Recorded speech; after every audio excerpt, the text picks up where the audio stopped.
Hi friends, welcome to our channel. எல்லாரும் எப்படி இருக்கீங்க? இன்னைக்கு வீடியோல ஈஸியான பிரேக்ஃபாஸ்ட் எல்லாருக்கும் ரொம்ப பிடிச்ச கார கொழுக்கட்டை ஈஸியா எப்படி செய்யலாம்னு சொல்லிட்டு வாங்க பார்க்கலாம்.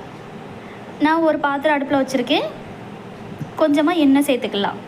நம்ம கார கொழுக்கட்டைக்கு முதல்ல வந்து தாளிப்பு கொடுத்துக்கலாம். கொஞ்சமா கடுகு சேர்த்துக்கோங்க. கடுகு நல்லா பொரிஞ்சதும் கடலை பருப்பு சேர்த்துக்கோங்க. அப்புறமா ஒரு ஸ்பூன் அளவுக்கு உளுந்தம் பருப்பு சேர்த்துக்கோங்க. நான் வந்து பச்சை மிளகாவை குட்டி குட்டியாக கட் பண்ணி வச்சுருக்கேன். அதையும் நான் வந்து சேர்த்துக்கிறேன். 2 சேர்த்துருக்கேன். உங்களுக்கு எந்த அளவுக்கு சேர்க்கணுமோ அந்த அளவுக்கு சேர்த்துக்கோங்க. அப்புறம் குட்டி குட்டியாக கட் பண்ண கருவேப்பிலை பொரிஞ்சதும் நான் இந்த கப்புக்கு தான் 1 கப் அளவுக்கு மாவு எடுக்க போகிறேன். அதனால் நான் இதில் வந்து 2 கப் அளவுக்கு தண்ணி சேர்த்துருக்கேன். நீங்கள் எந்த அளவில் மாவு எடுக்கிறீங்களோ அந்த அளவுக்கு தண்ணி சேர்த்துக்கோங்க. தேவையான அளவுக்கு உப்பு சேர்த்துக்கோங்க. கார கொழுக்கட்டைக்கு நம்மளுக்கு எவ்வளோ உப்பு தேவையோ அந்த அளவுக்கு உப்பு சேர்த்துக்கோங்க. இது கூடவே நம்ம வந்து தேங்காய் சேர்க்க போகிறோம். நான் வந்து ஒரு சில் தேங்காவை எடுத்து மிக்சியில் வந்து சும்மா சுத்து மட்டும் விட்டு எடுத்து வச்சுருக்கேன். அதை வந்து நான் சேர்த்துக்கிறேன். உங்கள்கிட்ட தேங்காய் பூவாக இருந்துச்சுன்னா நீங்கள் அதை கூட சேர்த்துக்கோங்க. சேர்த்துட்டு நல்லா கொதிக்க விடுங்க. நல்லா கொதிச்சதுக்கப்புறம் நம்ம மாவு சேர்க்கணும். நான் வந்து அரிசி மாவு இல்லைன்னா இடியாப்ப மாவு இப்படி எதுனாலும் சரி அதை சேர்த்துக்கோங்க. நான் வந்து அரிசி மாவு தான் சேர்க்குறேன். அப்படியே கொஞ்சம் கொஞ்சமாக சேர்த்து விட்டுட்டே அப்படியே கிண்டிகிட்டே இருங்க. கரெக்டாக இருக்கணும். நம்மளுக்கு தண்ணி அளவு சரியாக இருக்கும். நல்லா கிண்டி விடுங்க. நம்மளுக்கு வந்து நல்லா அது வந்து சட்டியில் ஒட்டாமல் அப்படியே பிறண்டு வரும் இல்லையா, எல்லாம் 1 2 அதே மாதிரி வரணும். அந்த மாதிரி வந்த உடனே நம்ம வந்து ஆஃப் பண்ணிடலாம். அது ஒரு 2 நிமிஷம் 3 நிமிஷத்துலேயே வந்துடும். அதை வந்து லைட்டாக ஆற வச்சுட்டு லைட்டாக உங்கள் கையில் எண்ணெய் தடவிக்கோங்க. தடவிட்டு நம்மளுக்கு எந்த சைஸில் நம்மளுக்கு வேணுமோ அந்த சைஸில் வந்து நீங்கள் வந்து உருட்டி எடுத்துக்கலாம்.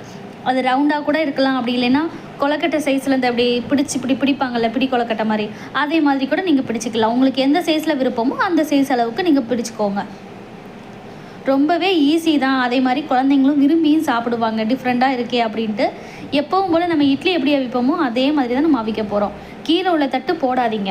ஏன் அப்படின்னா நம்ம கீழே நம்ம வச்சோம் அப்படின்னா இதில் உள்ள தண்ணி அதில் பட்டு அது நம்மளுக்கு கொழுக்கட்டை வந்து நல்லா இருக்காது. அதுக்காக தான் மேலே உள்ள தட்டு மட்டும் போட்டுக்கோங்க. வெள்ளை கலர் துணி போட்டுக்கிறேன். எப்படி நம்ம இட்லி அவிப்போமோ தண்ணி ஊற்றி அவிப்போம்ல அதே மாதிரி தான் அவிக்கணும். இப்போ இதில் வந்து நம்ம கொழுக்கட்டை செஞ்சு வச்சுருக்கோம் இல்லையா, எல்லாத்தையும் 1 by 1 வச்சிடலாம். ஈஸியாக செஞ்சு முடிச்சிடலாம். உங்களுக்கு லஞ்ச் பாக்ஸுக்கு என்ன செஞ்சு கொடுக்குறது, டிஃப்ரெண்ட்டாக செஞ்சு கொடுக்கணும்னு நினைப்பீங்க. அப்படி உள்ளவங்க கூட ஈஸியாக செஞ்சு கொடுத்துடலாம். பிள்ளைங்களும் விருப்பப்பட்டு சாப்பிடுவாங்க. வீட்டில் உள்ளவங்க நீங்கள் செஞ்சு மட்டும் கொடுங்க. கண்டிப்பாக இன்னொரு தடவை எனக்கு வேணும், இன்னும் எனக்கு வேணும் அப்படின்னு சொல்லிட்டு கேட்டு வாங்கி சாப்பிடுவாங்க. நீங்கள் செஞ்ச உடனே கொஞ்ச நேரத்தில் காலியாயிரும். அந்தளவுக்கு டேஸ்ட்டு அருமையாக இருக்கும். எல்லாத்தையும் 1 by 1 வச்சுட்டு நம்ம மூடி போட்டு வேக வச்சிடலாம். மிச்சம் இருக்க வெள்ளை துணியை நான் இப்படி மடக்கி விட்டுக்கிறேன். மூடி போட்டு ஒரு 8 நிமிஷம் 9 நிமிஷத்துக்கு மட்டும் வேக வச்சுக்கலாம்.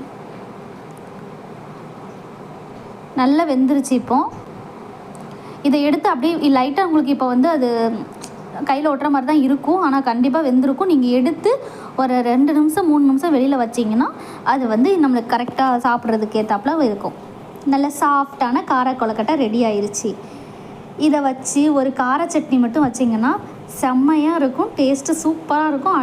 டேஸ்ட்டுக்கு அடிச்சுக்க ஆளே இல்லை. அந்தளவுக்கு டேஸ்ட்டு சூப்பராக இருக்கும். கண்டிப்பாக உங்கள் வீட்டில் ட்ரை பண்ணிவிட்டு எப்படி வந்துச்சுன்னு சொல்லிட்டு எனக்கு கமெண்ட் பாக்ஸில் கமெண்ட் பண்ணுங்கள். இந்த வீடியோ பிடிச்சிருந்துச்சு அப்படின்னா லைக் பண்ணிவிட்டு சப்ஸ்கிரைப் பண்ண மறந்துடாதீங்க. நம்ம கண்டிப்பாக இன்னொரு வீடியோவில் பார்க்கலாம். பாய்.